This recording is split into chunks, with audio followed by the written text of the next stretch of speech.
Good morning, buenos dias. Thank you everyone for being here for a brief media update. We're gonna have Miami-Dade Mayor Daniela Levine County and Chairman Oliver Gilbert speaking, and we're gonna end with Creole interpretation and open up for a couple of questions, and we're gonna keep the program very short. Thank you.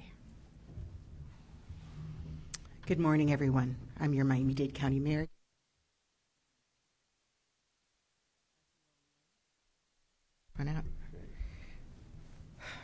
As you all know, on Sunday night, our Miami-Dade County Chief of Safety and Emergency Response and Director of our Police Department, Freddie Ramirez, suffered a critical injury in the Tampa area.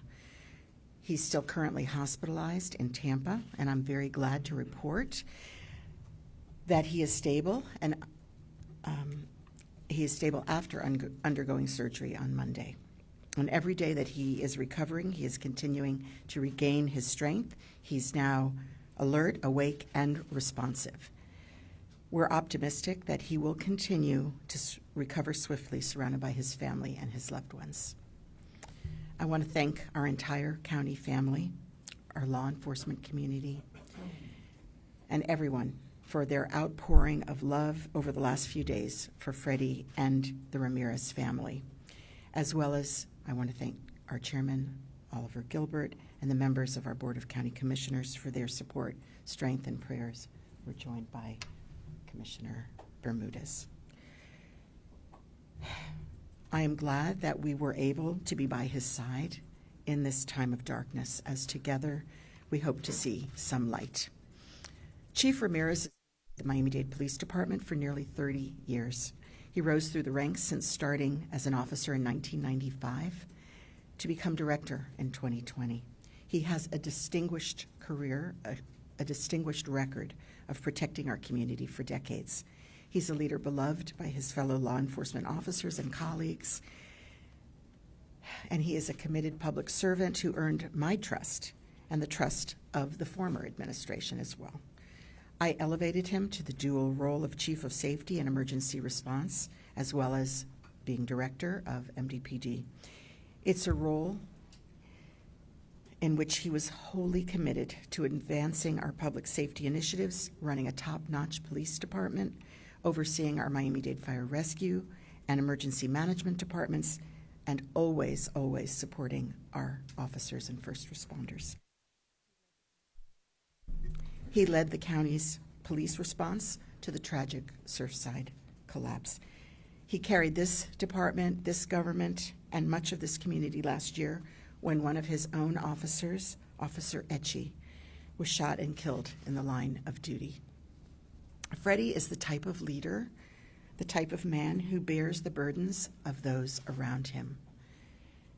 He carries the weight of his department, and he's always willing to take on more.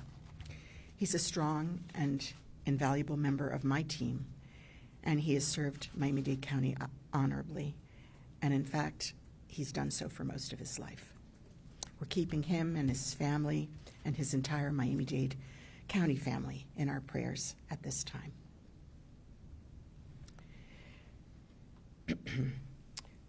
We have also acted swiftly to ensure continuity of leadership across our public safety teams so that vital public safety services for our community can continue uninterrupted.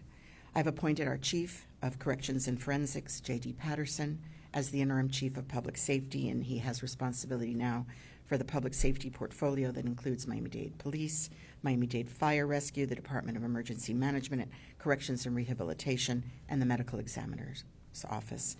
I've also appointed Deputy Director Stephanie V. Daniels to the position of MDPD Interim Director. Both appointments will be in place until further notice, and I trust that both Chief Patterson and Interim Director Daniels' steady leadership will help guide our teams and our community through these very difficult moments.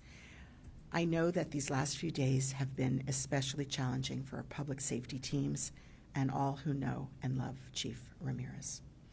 This incident is also a tragic reminder of the critical role that mental health plays in our law enforcement officers' well-being, all of our public safety officers. The reality is that these jobs are very demanding, they're stressful, and they're emotionally taxing. They often require our officers to put their lives on the line. So mental health will always be a concern for our officers and our public safety personnel who put their lives on the line and leave their families each and every morning without a guarantee that they will ever return. We must continue working to eliminate any stigma around mental health care and to ensure that it is uplifted as an essential part of our health care. And I want to remind all Miami-Dade County employees that they have access to our Licensed Employee Assistance Program, EAP. For our entire community, you can always dial 988. This is the mental health and suicide prevention line that is operated locally by Jewish Community Services, and it is answered by experienced JCS 211 Miami Helpline counselors. As I've said, nothing matters right now more than Chief Ramirez's health and the well-being of his family. We join his family, his loved ones, and his entire Miami-Dade County family in continuing to pray for his swift recovery. And we thank Chief Patterson and Interim Director Daniels and all of the assistant directors who have stepped up and who join me here today for their service to our community. Thank you, and God bless.